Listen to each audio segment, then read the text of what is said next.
Development camp is in the books for the Florida Panthers, and a former Cat discusses the Panthers Cup win. And what if Matthew Tkachuk never requested a trade out of Calgary? We discuss this next here on the Locked On Florida Panthers podcast.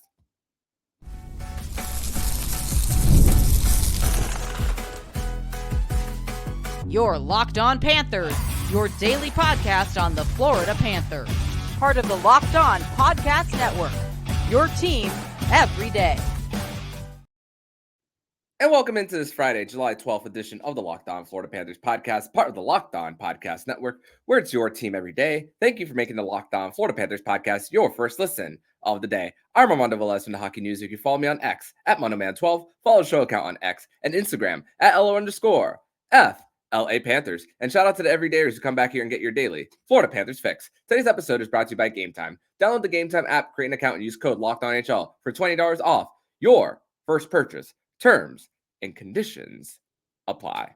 So great to be back with you guys here on the Locked On Florida Panthers podcast, here to discuss everything. And what a great week it was for development camp. If you guys, I will have something published in the next few hours, written content about just the vibe of just Fort Lauderdale in general and the prospects coming in to a camp, especially the experience of guys who have experienced the camp from Coral Springs, then to Fort Lauderdale, and now with the energy that comes with winning a Stanley Cup, that definitely creates an organizational standard and more of that buzz, as definitely now that these guys have gotten their experience in the new facility, which even the community feel around it with is just outstanding. I mean, was also able to see great fans there, and also people who we have had on the show before.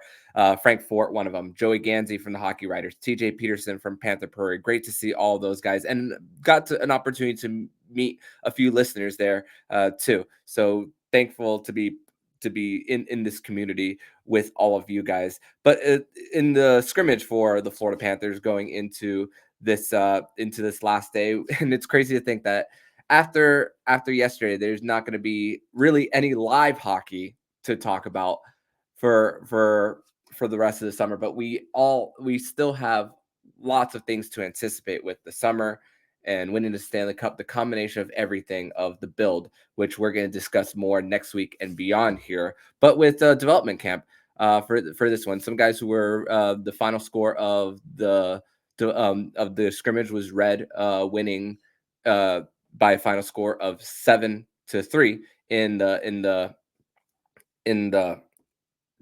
scrimmage, where you had a combination of 5-on-5, a break, 4-on-4, 3-on-3.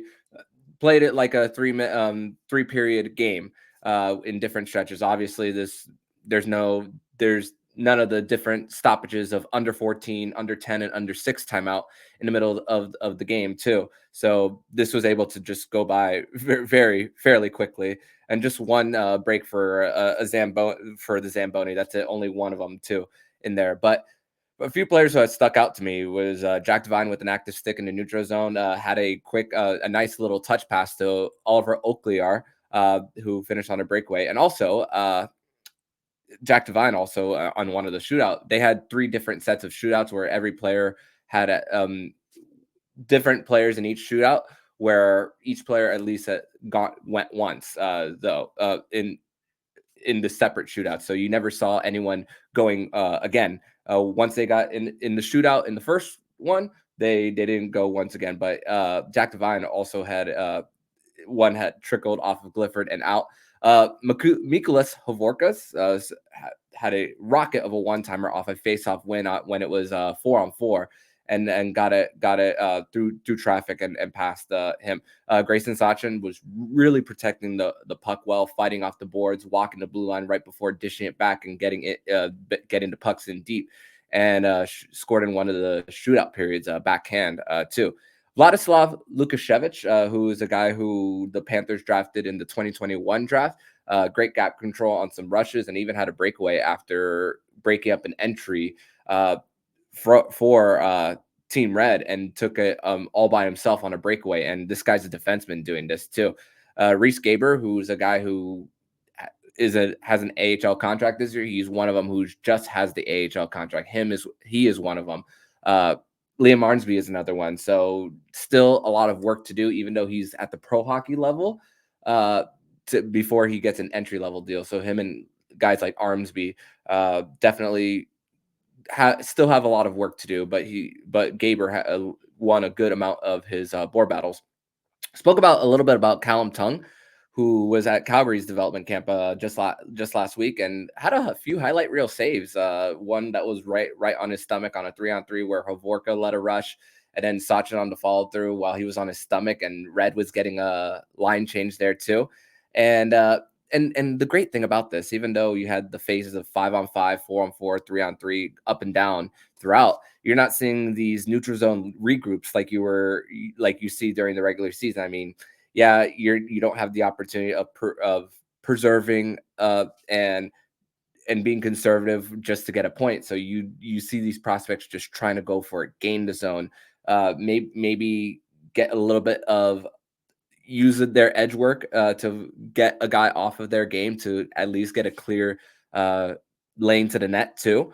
So that's another thing for these different situations that they had throughout the late afternoon in Fort Lauderdale too. So that's another thing of how these guys can use their skating ability when there's not a lot of 3-on-3 time played in the pro level. Same with 4-on-4. So that's another thing that they got to see a little bit of theirs when it comes to control and on the defensive side of thing of how much better and they could showcase of controlling gaps too. So that's another mindset to think about when it's not a 5-on-5 play for these guys. But also Bryan McCabe also had an opportunity to speak about his approach, how he doesn't change because he still has a job to do to get their minds right. Obviously, he became a part of the front office as soon as he came up, hung up the skates. And I mean, for McCabe, he's coming at a decade and a half with this franchise and seeing things come to fruition, crediting things like resources, analytics, credited the PR department too, and also discuss more of the things that the different activities that these guys have gone through every year and try to also make a little bit of changes here and there. I mean, last year you saw a Blink-182 concert, a dodgeball tournament. After our recording with Jacob, it was revealed that they actually had a pickleball tournament after the night before the scrimmage. So didn't get that update until after Jacob and I recorded. So pickleball tournament the day after scrimmage, and the two guys who ended up being the champs in the pickleball tournament was Ludwig Janssen and Leo Luongo, Charlotte Checkers goaltending coach too. And I don't know if Cirque du Soleil, which is currently going on at Emirates Bank Arena this week, is something that was intriguing to the guys. I mean, I've never been to Cirque du Soleil, so I can't necessarily talk about about the guys' interest in it. But also for something like this, even though you've had standout performances for this one, I mean, Linus Eriksson had quite a few opportunities too. I mean, this guy has wheels, Linus Eriksson. So you see why the Panthers were so high on him whenever they decided to trade up for him too.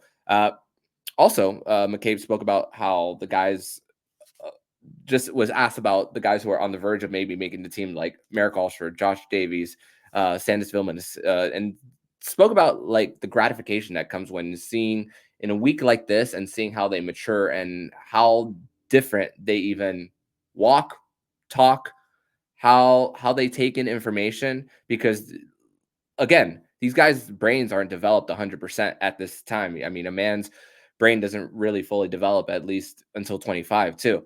And let's not forget that development isn't necessarily linear too for these guys. So you're going to get some ups, you're going to get some downs.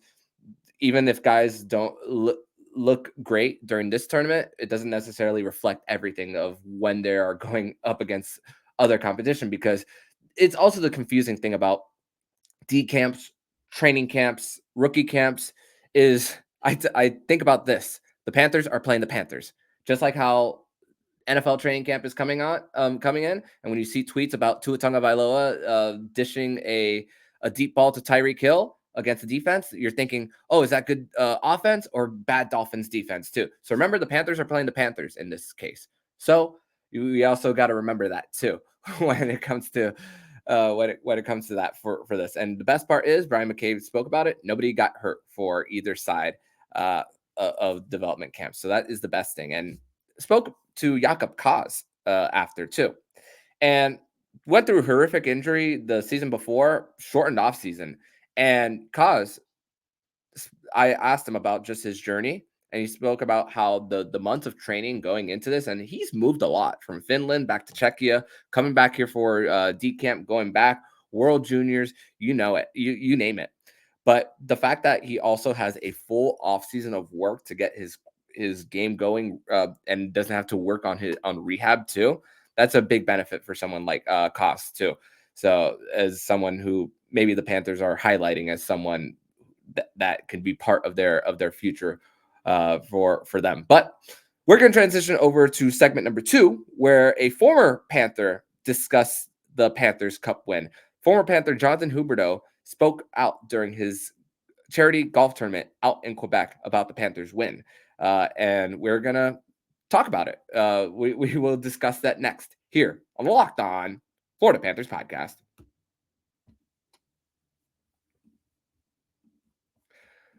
Today's episode is brought to you by Game Time.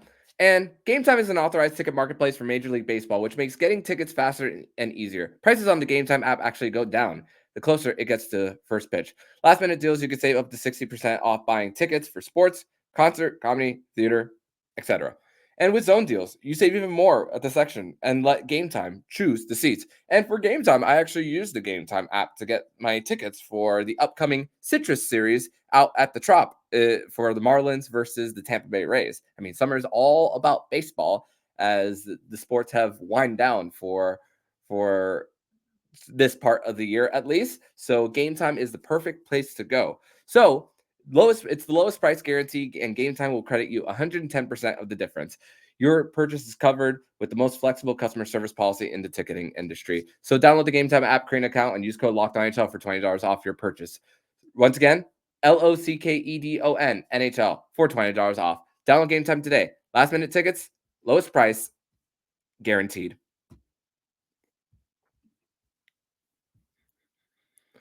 And I'd like to thank you guys once again for making the Locked On Florida Panthers podcast your first listen of the day here on a Friday late afternoon edition of the show.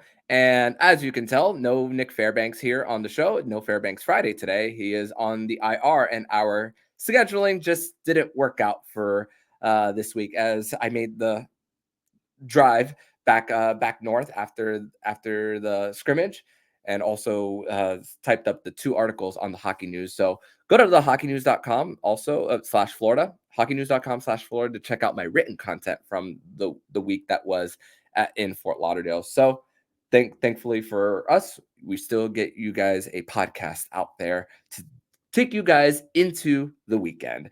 But another topic at hand that I kind of wanted to speak about on Wednesday night, but just with the day 2 and day 3, couldn't really fit that in to that episodes. Even spoke about it with Jacob. If we had time, we'll talk about it. But we do have the time now. And obviously with podcasts coming in the next couple of weeks, we could still stretch out some topics and all. And I have a whole lot of them just on my phone of a list of what I want to talk about. But Jonathan Huberdeau, former Panther, longtime Panther, spoke out about the Panthers Cup win.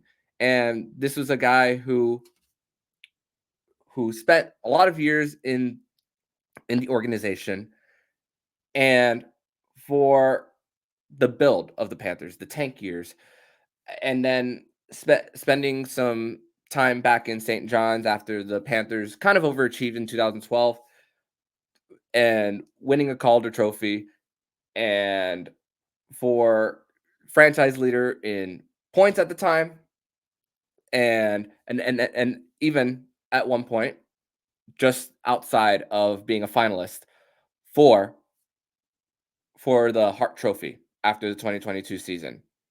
Was two assists away from breaking the all-time record for assist by a winger. Great season that the Panthers had.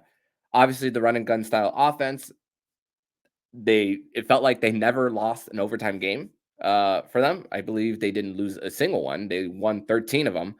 I just remember also about the overtime wins and the talk about, is it fraudulent? Is it not for the Panthers?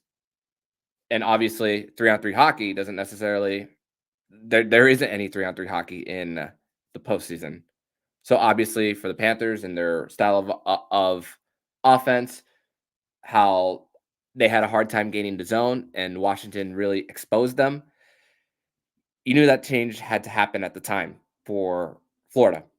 And with that trade of sending Huberdeau to Calgary, along with Uyghur, Cole Schwitt, and a first-round pick, that was a hard one to swallow. And a lot of us, including myself, said that in the short term, Calgary was going to win the trade. But in the long term, the Florida Panthers were going to win the trade. But looks like it's going to be both in the short term and long term. And I'm glad to be wrong about that. However, I do see the human side of this thing where Jonathan Huberdeau is speaking out. And obviously, as someone who's followed this team for a long time and also created that connection from fan to superstar player for the Panthers, it's tough to see it when you want him to also win. But also let me go to the quotes that Jonathan Huberdeau spoke about first of all from his tournament. He said, quote, "I'm happy for the guys. They worked hard. Barkov, I was with him for years. He worked so hard. Aaron Ekblad, Sam Bennett also," close quote. Also discussed about the moves, crediting Bill Zito about bringing in OEL, Dmitry Kulikov, et al., and just continue to say that he's been through tougher times, and that's how you build a team. So there's credit there. And spoke about how when he's young, you just want to break through and build your career. And now he's kind of back at the same level, at the same place, but older too. And that's got to be tough for someone too. Obviously, the style of play, you had to do something with it. So for him, different system, two different coaches already, and a shock to your system emotionally. That's gonna be hard. And obviously, there's that rumor of what he said to Bill Zito on the phone when he was told that he was traded, too, about him cursing him out. So we don't know whether that's true or not. But also the fall from grace statistically with 115 points in 80 games, and he doesn't even have that amount of points in double the amount of games with the Calgary Flames. So your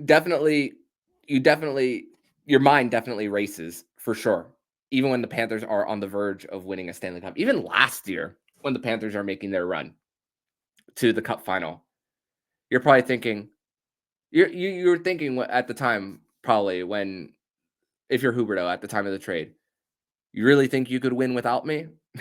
And yes, Bill Zito said, yes, we really truly think we can. And Bill Zito was one thing and one thing only. He was right when it came to that move. But you think about for him and for people who have come and gone and the different places you'll go in life, like old Dr. Seuss's book, All the Places You'll Go. You'll go for Huberdeau. Obviously, it's in a different place, in a different region, and a different country. Obviously, he's Canadian, so he's used to the cold there. But also from having to change his car from a Lamborghini to a big pickup to deal with the snow, too. That's another thing about changing, just a shock to your system. But for Huberdeau and his style of play, there's still a lot of questions on what if he were still here? Would this be a great fit for Paul Maurice and his system too? And his would he be able to adapt to the game and to adapt to it? I mean, we saw Barkov do it. We saw Ekblad do it. And we're all just going to think, oh, what if for Huberdeau if that trade never happened for him? Because big distributor of the puck, even with 87 assists, he still had 30 plus goals in that year. So to be able to adjust. It's a big question mark. There's no for sure yes or no. Obviously, the big trade happened after Paul Maurice was hired, but I don't know. I think was mostly the decision of Bill Zito. It was Bill Zito mostly having the right to do it, and because Paul Maurice was just coming into the franchise, there I don't know how much power he had over it, but it ended up working for the best for the Panthers.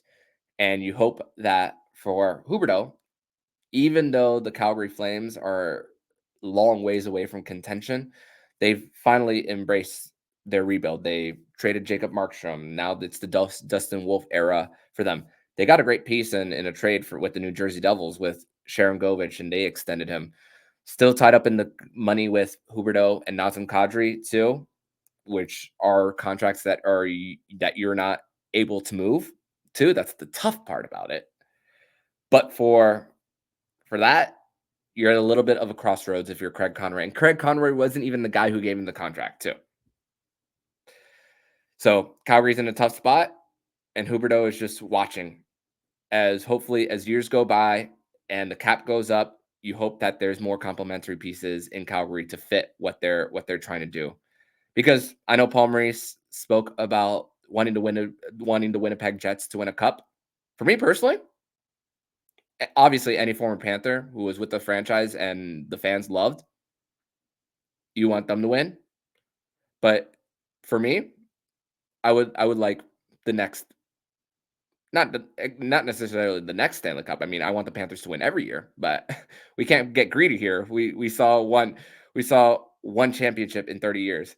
But if there's an organization outside of the Florida Panthers that I want to see win, it's the Calgary Flames, just for fan favorites like him.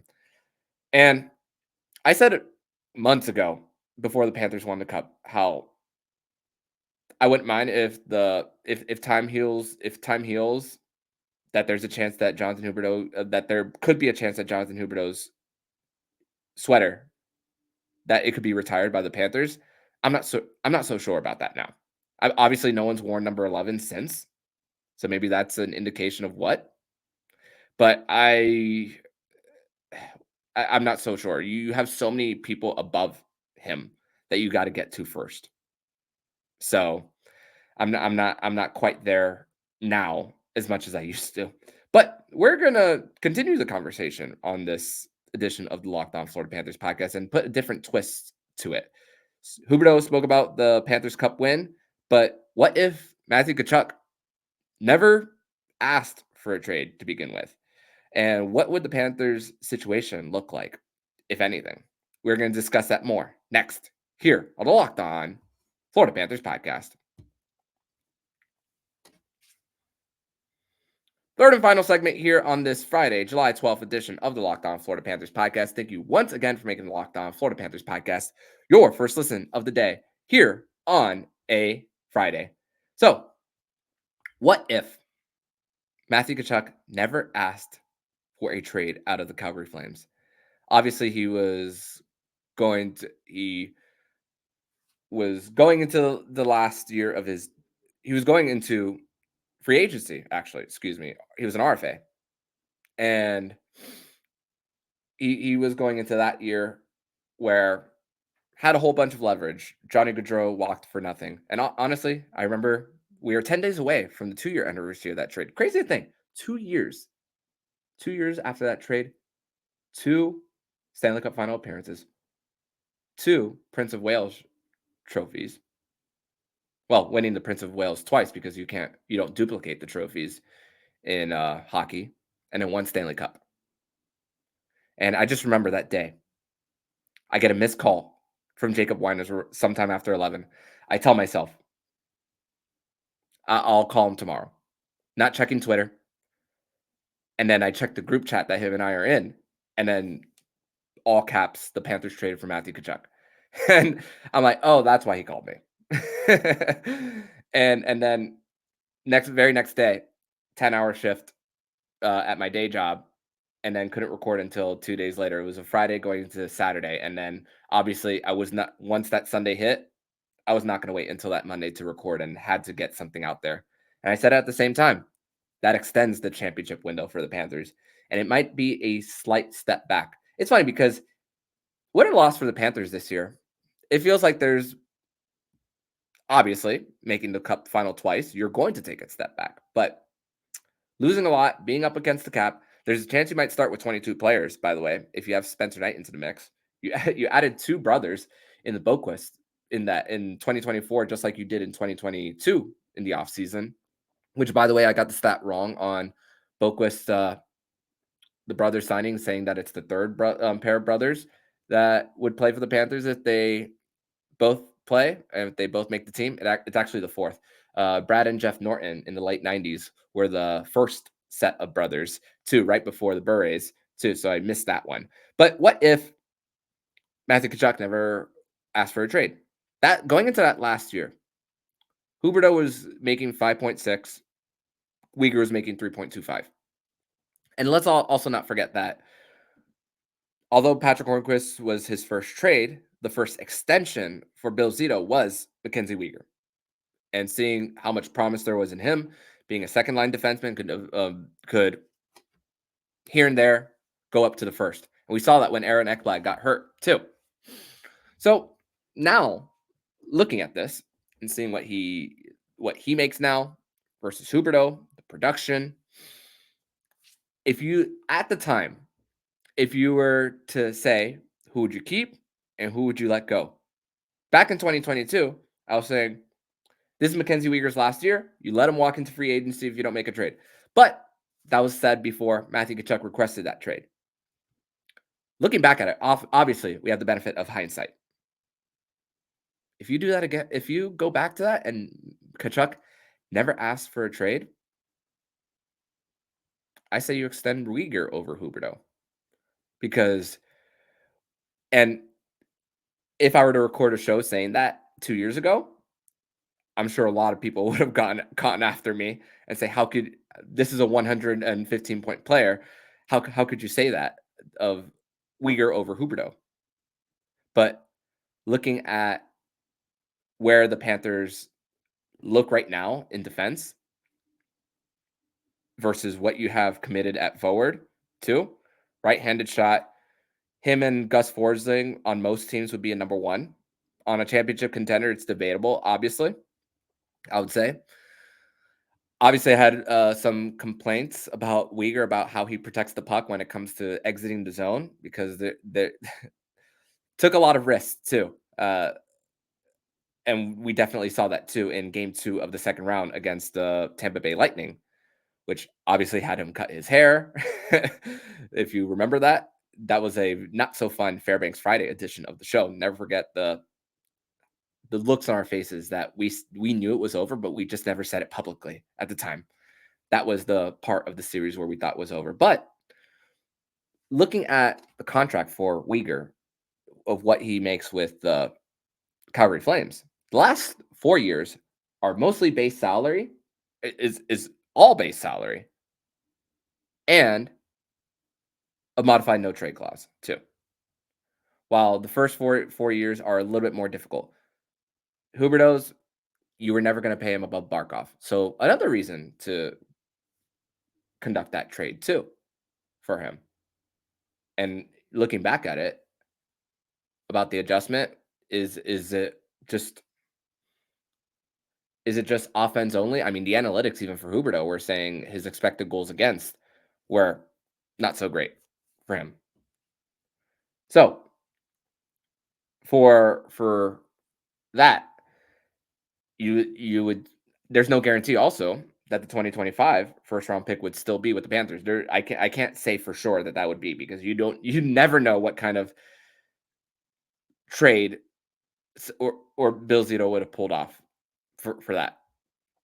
Because after going for it, and trading 2 first round picks in that deadline in 2022, if it wasn't for Matthew Tkachuk, would he have used it by now too at the deadline? with flat cap and having to make a decision too. So for Florida, in this case,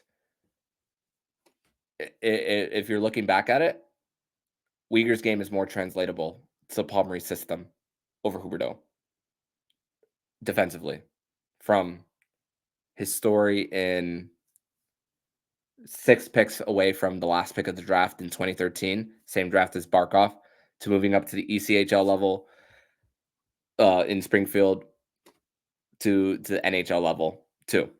So for Uyghur, if you're looking in that case, if Chucky never asked for it and wanted to stay in Calgary, obviously Gaudreau leaving had a lot to do with it, and also being away from family and being in the States too, where he was born and raised.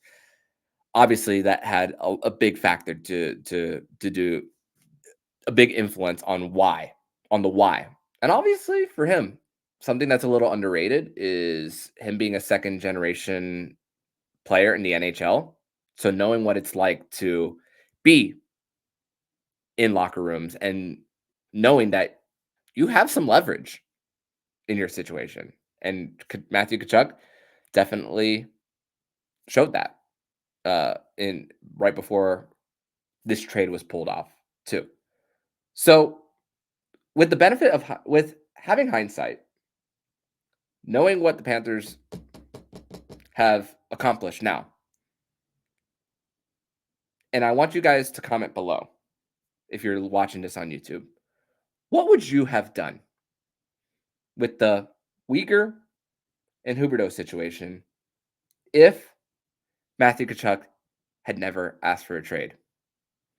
Would the Panthers have gotten their ultimate goal of winning the Stanley Cup? I'm not quite sure. I'm leaning closer to no. But when you think about defensive game of how it translates over years, if you have that part of your game, which that's the way the Panthers won, and you, with the system in place for the Panthers, you can see how that is going to continue growing as the Panthers are expected this year to be once again in the top 10 in defense and metrics and everything. And a lot of players have gone from the cup run, but the core is still intact and the system is still in place. So that I could see, if we're looking back, I could see as a fit if they decided to go the Mackenzie Weegar extension route as opposed to Huberdeau. So let me know below. This was a fun conversation to have with all of you, and I want you guys to participate in this exercise too on what you would have done. Put your GM hat on. I put my GM hat on throughout the show. So now it's your turn. And even if you're not watching this on YouTube and you just want to DM me or at me at Monoman12 at LO_FLA Panthers, you can do so there. But that's going to wrap it up for today's edition of the show. Next week, in the next few weeks, we are going to be doing somewhere between 3 to 5 episodes a week, somewhere around that range. So we are still going to be here during the summer. We're still going to provide you also some Florida Panthers content. So the podcast is definitely not going anywhere, and you will still find all your Florida Panthers content here on the Locked On Florida Panthers podcast. But in the meantime, if you like what you're hearing, please subscribe to the podcast so you'll be notified every single time the Locked On Florida Panthers podcast jumps into your podcast feed. Don't forget to also subscribe to the other shows on the Locked On NHL network, including the Locked On NHL, Locked On Fantasy Hockey, Flip Livingstone, and Stu Roden, and Locked On NHL Prospects. Thank you once again for making the Locked On Florida Panthers podcast your first listen of the day. So I'm Armando Velez, signing off. And you've been listening to the Locked On Florida Panthers podcast, part of the Locked On Podcast Network, where it's your team every day.